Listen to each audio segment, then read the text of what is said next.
Kitchen today I have Mrs. Cassie Mullikin. If you follow Cassie on Instagram at Cassie Mullikin, she calls herself on Instagram the imperfect baker. Cassie, I disagree with that statement because I've seen what comes out of your kitchen. She has these authentic Parisian baguettes. She has New York style bagels. She does a whole lot more than that. So amazing. And today, as you can tell by our attire, we are going to herald in the Christmas season with none other than Christmas cookies! Yes! So Cassie, why don't you just get us started and lead us into this Christmas cookie journey. Thank you so much for inviting me here to Taylor Kitchen. I am very excited to share this recipe with y'all today. We are making a quintessential thing at Christmas, Christmas cookies. Yay! Now the good thing about this recipe is it works for any time that you want to make a cookie using cookie cutters. I have used this recipe for 4th of July, I have used it for Easter, I've used it for Christmas. So this works for any of them, but today we're going to focus on Christmas. What I love about this recipe is it is a simple recipe. This recipe is excellent for any new baker all the way to highly experienced bakers.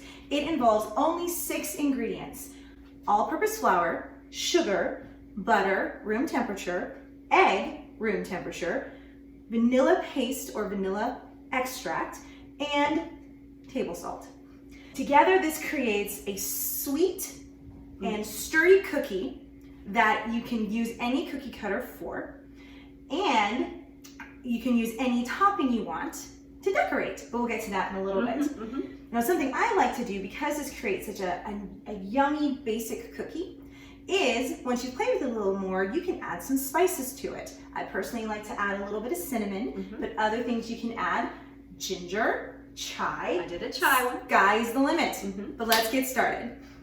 Okay, so first, as I said, you want your egg and your butter to be room temperature. So we're gonna get our mixer going. Start by taking a stick and a half of unsalted butter. Now don't worry, if you only have salted butter, you eliminate the salt from your recipe and you can use the salted butter. Okay. But if you have unsalted butter, use unsalted butter. So I'm gonna take this stick, drop that in there, and a half, drop it in. I'm gonna get my mixer started. You're gonna start mixing this at about high, depending on your mixer, for 2 minutes. So here we go.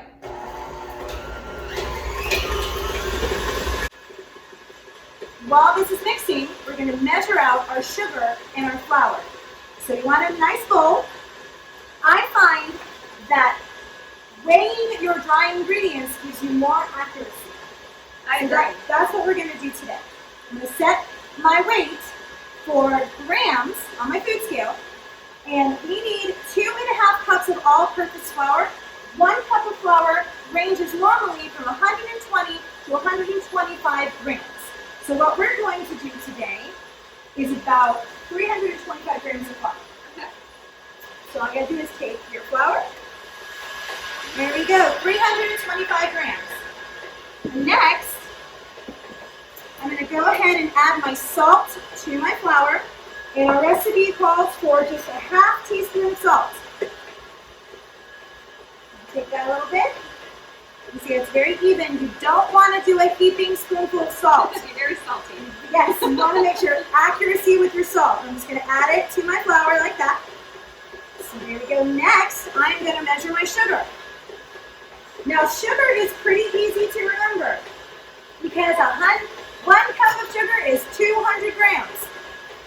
Well, give or take, but I like to round it up to 200. So here, the same thing. I've got my bowl on my food scale. You want to zero it out. Oh, that would be easier for the sugar. And this is just simple cane sugar or white sugar. But if you want, again, if you want to play around with the recipe, you can try a little bit of brown sugar. Give yourself that malty, yummy. Make a softer cookie too. It would make, now, you would need to play with your dry ingredients to keep your sturdiness, but it would make a softer cookie. So there we go. 200 grams. Perfect. So now I'm going to check my butter. That looks good. I'm going to turn this down. Now, you always want to have a spatula nearby, Mm-hmm. because when you're using a standing mixer or even a hand mixer, Mhm. and I suggest having one or the other for this recipe, unless you just really want to work the arms. Yeah, be a good workout. It would be a good workout. Who says baking doesn't give you muscles, That's right. right? Exactly. You want your butter to look creamy, so when it's room temperature, it's already kind of soft. And I know that we're getting into the colder months, Mhm. so sometimes room temperature is not going to be the same as if you're cooking in the summer months. So you want your butter to be, when you touch it, you leave a little bit of a fingerprint. You don't Mhm. want your finger to go through it, and otherwise you also don't want it so hard that you can't see it. So I know it's a little hard to see, but there's a little fingerprint on that butter now, and so we know it's good. In our mixer here, I'm gonna take my spatula, I'm gonna scrape down the sides, and I'm actually gonna kind of scoop it in. scoop Okay. under, because as you're mixing things in, you want to make sure no ingredient gets stuck at the No bottom. ingredient left behind. No ingredient left behind, that's right. So I'm gonna scrape and get this down, and what we're gonna do now is we're gonna slowly add our sugar and do a very common thing in cookies and cakes, which is creaming your butter and sugar. So I got that good. Yeah. Make sure that's in. Okay, I'm gonna put this down here. And don't worry, a little butter is gonna get on your spatula, but you still have plenty for your cookies. You'll need it later. You need it. Yes. So now I'm going to turn my mixture. If you have, this is a KitchenAid mixer, I'm gonna turn it to about a 4. And I'm gonna take my sugar, and I'm gonna slowly add it. So you just add a little bit, you watch it, make sure it incorporates, which means it's mixing where you can't see any more sugar. Not that it has to be completely dissolved, just incorporated and mixed in. So next, just gonna keep adding our sugar, a little bit at a time. And don't worry, the creaming can take a minute or two, again, depending on the warmth of your butter, how much sugar you're using. You just eyeball it. And then after this bit, I'm actually gonna stop the mixer again. I'm gonna scrape down the sides, and then I'm gonna continue incorporating the sugar.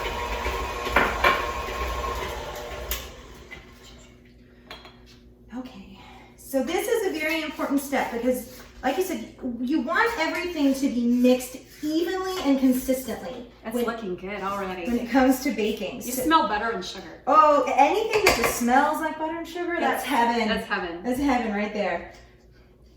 Oh, and side note, this recipe could also work for keto. I mean, I'm sure, but I've never tried it.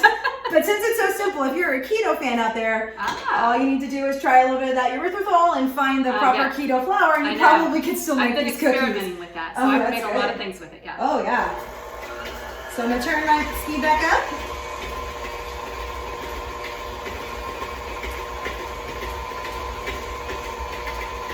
I'm just going to slowly continue adding the sugar. So there, all of our sugar is in. So now I'm going to use this same bowl. I'm just going to wipe it out. And I'm going to go ahead and crack our egg. Now, one egg, doesn't matter if they're brown eggs, white eggs, as long as they're room temperature. There is a thing with certain recipes that if you use a cold egg, it doesn't incorporate as well. Right. The recipe gets seized up. So if you're wondering, well, my eggs are always in my fridge, my butter's always in my fridge, like at my house, I don't just keep things on the counter usually. When you have 2 little boys, you don't want to just put things on the counter. But I just put the butter and the egg out about an hour or 2 before I make these.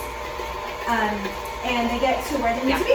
I set them out this morning, so they're all perfectly ready to go. So now, I'm just gonna go, you always want to, before I do this, you always want to crack your egg in a separate bowl. I cannot tell you how many times I've cracked an egg on my mixer and eggshell ended up in my batter, and I've had to restart. Don't live on the edge. So don't live on the edge of your mixing bowl. Use the edge of a separate bowl. So here I go. Ta-da! Ooh, look at that. Just gonna put that away right here. Ta-da! Ooh, our butter and sugar looks really good. So I'm going to turn this off, and we're going to scrape down again. You can never scrape it down too much. So don't worry about, did I stop it too often? Am I scraping it enough? It's totally fine. Because again, everything wants to be incorporated fully and completely. Ta-da! I'm going to scrape, kind of that. And now I'm going to go ahead and I'm going to add my egg. And this only calls for 1 egg. And then you just you turn it back to about a 2 or a 4, depending on low, medium, low, and let the egg incorporate. You want to get it nice and mixed, and then we're going to add the vanilla. And so we are doing 1.5 teaspoons of vanilla. Now, I'm not going to lie, I always add more vanilla. Yeah, I don't ever measure vanilla. I never. Is that bad? I don't know. It hasn't affected a recipe of mine poorly yet. Now, I don't. If it calls for a teaspoon, I'm not putting a half cup. I'm just, right, I'm exactly. eyeballing. Yeah. But for this, we will measure our vanilla. Okay. So just to be, consistent. So we got half a teaspoon.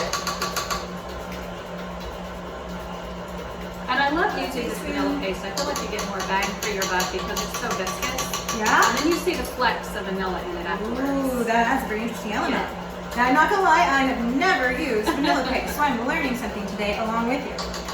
But after today, I may have to come get this up. Where would you get vanilla paste? You can buy it online. You can buy it at some specialty stores. It's becoming more widely available now than it was back when I first started using it. So now our egg and our vanilla is incorporated. So I'm going to stop the mixer. I'm going to scrape it down one more time, and then we're going to add the flour. She's teaching us to always scrape down your bowl. Always. It's like always saving your work on a computer. Yeah. Just always got to do it. That's a good analogy. Now, if you are adding some spices to your recipe, Good point to do it, yeah. This is the time to do it. You would add it to your flour. So if you're going to do that chai or that ginger, that cinnamon, or if you want to go just whatever comes to mind, you would put it in your flour and incorporate it now. Ooh, this is looking good. Perfectly creamy. Very creamy. So actually, I'm going to give you a little look at that. You see how it's creamy. Yeah. It's creamified. And it looks a little fluffy. I mean, that's the best way to describe it, really, is you want it to look somewhat fluffy, like there's some air is getting into with the mixing. Now, with flour, if you have a flour guard with your mixer, this is when you'd want to get it. I need one of those. Otherwise, so we're going to have flour probably in places that we'll find later, but that's okay. We're baking. And sometimes you make a mess when you bake, which is very cool. That's the fun part of baking. It is. It's never as clean as you think it should be. No. But then you just learn how to clean better. Exactly. So with flour, because it has a tendency to go everywhere, and just side note, if you're ever making something with cocoa powder, same rule applies. Yeah, cocoa powder will go everywhere. Add a little bit at a time and start your mixer on low. So what I'm going to do is, this says add about half, so I'm just going to scoop some in. Go. You're going to see already getting flour on things. And I'm just going to turn this to the stir setting. If you don't have a stir setting, just set it to whatever the lowest setting and start there, and you can always speed it up. But you want to make sure the flour fully incorporates. Ooh, you did like a good job. It didn't like, oh, there's a little bit. I know, just pop it a little bit. Now, once the flour incorporates, this is going to get very, maybe not very stiff, but it is going to stiffen. You'll hear this start to labor a little bit when you add the rest of the flour. Yes. Which is, and that's a good thing. Want. That's a good thing. That's what you want. You want the dough to come together. So then I'm going to go ahead and do that. oh, she's not going to be really brave and add it while it's running. So you can add it while it's running, but I'm honoring your kitchen. I don't want to make a huge mess. Oh, so now it's starting to come together, and you're going to start hearing the mixer is a little harder to turn. So now I'm gonna show you that you can do this. So with flour, you don't want to overmix it. You want to just fully incorporate it. Yeah, because that makes the cookies tougher, right? If you It does. mix the flour. And look, I've already kind of made a little bit of a We'll mess. just add it back. Just add it back in, because she has a very clean kitchen. Unlike mine sometimes. Well, you have two little boys. That's true. I have two little boys. You have an excuse. But they are my taste testers. They are. And they love when I make these cookies. And Tim is my taste tester, so he's the big boy. When it Always comes to have a cookies. taste tester. Okay, I'm gonna stop this. And what I'm gonna do is just do a quick scrape down one more time, because you don't want any of the flour to have gotten under the dough and not incorporate.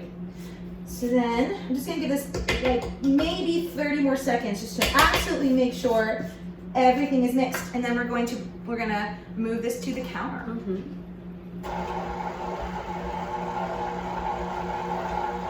Oh, look at that. And you're going to see it start coming together, almost wanting to form a bit of a ball, but since you don't have a dough hook, it's not going to form a ball, but it looks like it's wanting to. So I'm going to stop it.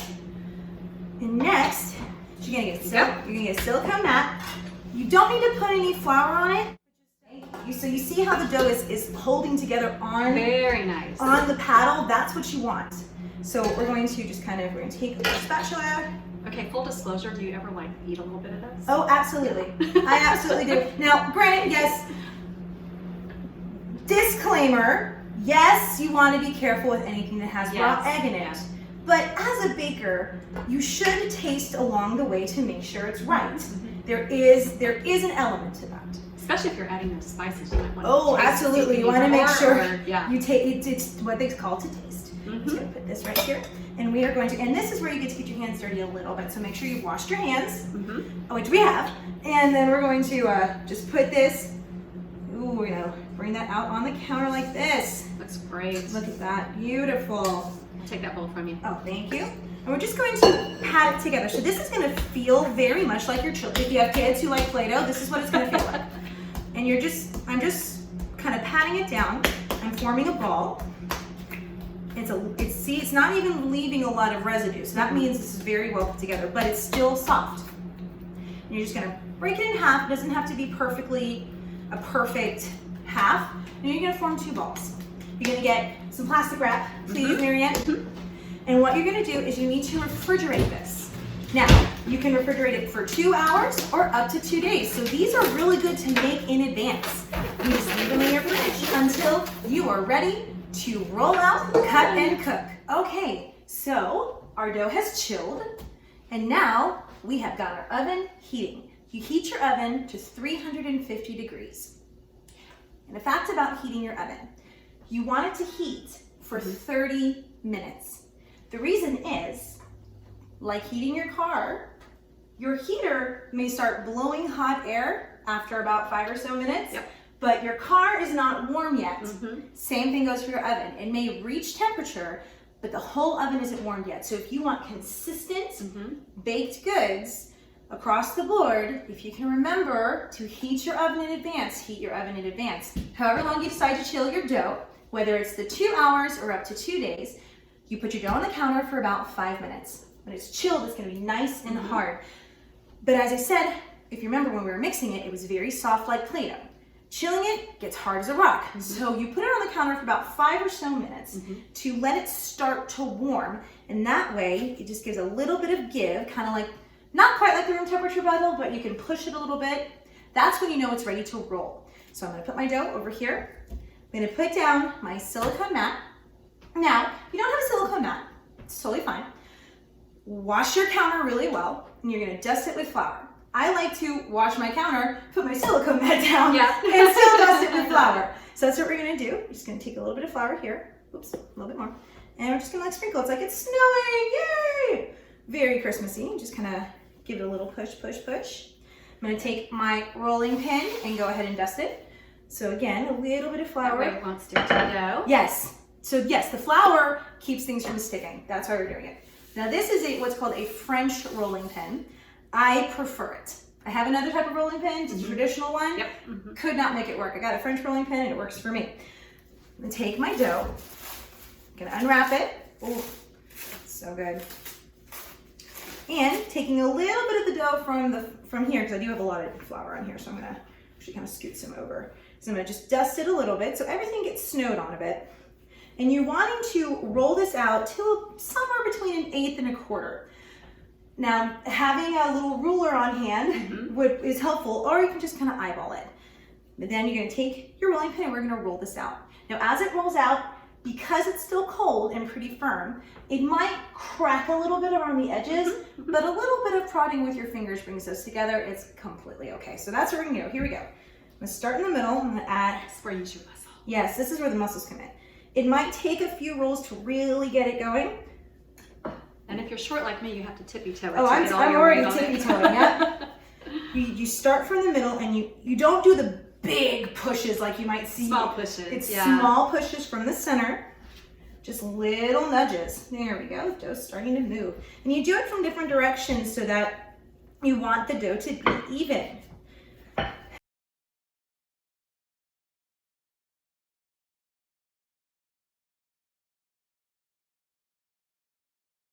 do now is where I see the cracks is I'm just gonna pinch them together a little bit. Because like I said, this dough is very Play-Doh-like. So if you've ever played Play-Doh with your kids, you know how to fill in those cracks. Here, I'll just give it a couple more rolls.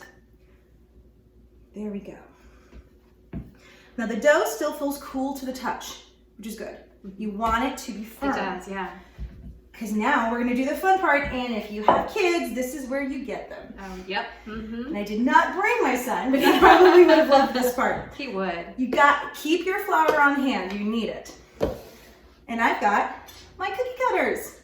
So we've got a snowman and a Christmas stocking and a Christmas tree and a gingerbread. Very, very Christmassy. Very Christmassy. So, a quick note on cookie cutters, sorry. When you're using the cookie cutters, you might end up with cookies of different sizes. Yeah. Mm-hmm. And that's where it's good to know your oven, and that takes time. So don't feel discouraged, because you see I've got a big stocking next to a little gingerbread. So what that means, what I'm gonna do is make sure the gingerbread cookies are near the middle of my baking sheet. Good. Because there actually is more heat on the outer edges. So if you have something bigger, like the bigger cookies, you want to put on the on the outside edge, and then the little cookies in the middle. That's very good to know. As I was going to ask you if you had to do it on separate sheets, but you don't. If you place them strategically. Yeah. If you place them strategically. So now I'm going to start cutting. Step one is you just get a little bit of flour on your cookie cutter. Again, you don't want the dough to stick. That can actually not damage, but interrupt the outline of your cookie. You want to start towards the edge of your dough. This will help you use as much dough as possible for each round of cutting. And this is really round, oh my goodness, round one of cutting.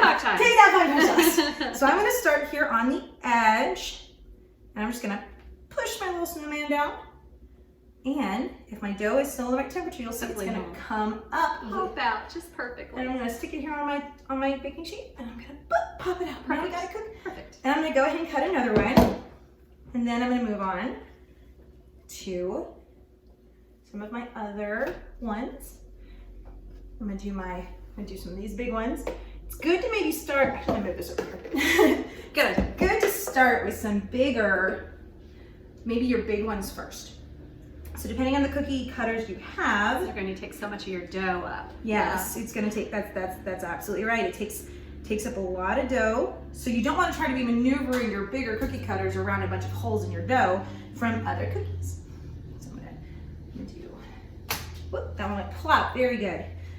So as you don't really want to rush this, but you are on a little bit of you have a little bit of a window. Because once the dough starts to soften more, it won't hold its shape. So that's why it's fun to do this with people. Marianne, would you like to cut a Christmas tree? Here I am doing if I have as much success as you did. Here you go. Give it a little wiggle. Perfect. Let's see, we'll put this one right here. Beautiful Christmas tree cookie, always important. You think maybe an inch apart? It's about about an inch Spread it a little apart. bit, not a bunch. So we're gonna finish this up. Gonna do another Christmas tree, and we'll do 2 little gingerbread men. We have to give a nod to our Christmas aprons because your mom, Nylary, and my mom, Lana, bought us our Christmas aprons. Yes, thanks, Mom. Thanks, Mom. Everyone should have a Christmas apron. So if you have a baker in your life, Christmas apron. That would surprise them and hopefully bring their life tons of joy. 2 must-haves and can't-have-enoughs for a kitchen, spatulas and mixing bowls. Yep. So there's another one. Good gifts. Good gifts. Okay, so I'm going to do my gingerbread man, and I'm going to show you what we do when we have dough left. So I'm going to do my gingerbread. You don't eat it? No. Again, I try to use maybe a little bit. Maybe a tiny bit. I try to use as much dough as possible, but you can see we've got our cookies on our cookie sheet. All ready to go. So now what you can do if you want, depending on if you're making a ton of cookies, because this is only half. Put it back together. This is only half the dough we made. We've got a whole another half that we could save or make. And we made 8 cookies, but we have, look at this, we have a whole bunch left. Now, this is where the time window starts to shrink because this is getting starting to get soft. But it's good that it's getting warm because now, when you're ready. Oh, thank you. Now I've got a fresh ball of dough right here. and then you repeat your process. So this is going to be round 2 of rolling and round 2 of cutting, and you could have up to round 3. I was going to say, how many rounds would you say before it gets... Probably 3. So say you have some dough left, but not enough to really ball and redough. Now, technically this is enough to ball and redough, but I'm just going to show you something. When you have some left, and I take some, pretend this is not here, and I take one of my cookie cutters, and I actually put my scraps together, and I take my cookie as a mold, and I press it in. Now, this one won't be as pretty. I call it my dirty cookie. But everybody should have a dirty cookie, because dirty baking can still be fun. That's why being an imperfect baker is better than a perfect baker. Because that was always my motto. Dirty is still tasty. Because dirty means you're learning. Did you create this word? No, I don't remember where I heard it, but dirty kind of just means cute, but in a weird way. Kind of like a dog with with weird teeth. Yeah, it's dirty. So it's then still cute. We get a slightly derpy Christmas stocking. That's still gonna hold frosting, which is what's important. Yeah. And I put that there. Now we're gonna put these in the oven for 10 to 12 minutes. Again, here we go back to how well do you know your oven? Depends on my oven. You're gonna put them about the center of the oven. Most things bake in the middle. If your oven runs hot, check these at about 8 minutes. They're done when you see a slightly golden around the edges and they're starting to firm up in the middle. That's when you know they're done. So it may not take 10 minutes in your oven.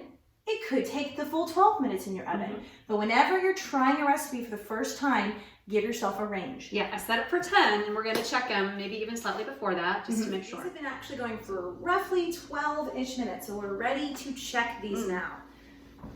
3, 2, 1. Very nice. Awesome. Ta-da! Those are gorgeous. Those are gorgeous. So what you can see is they're nice and firm around the edges. Smells so good. Oh, they smell good. Smells like cookies. Smells like cookies. They can still feel a little soft in the middle, not like wet, but just a little soft. So what you want to do is you want to let them.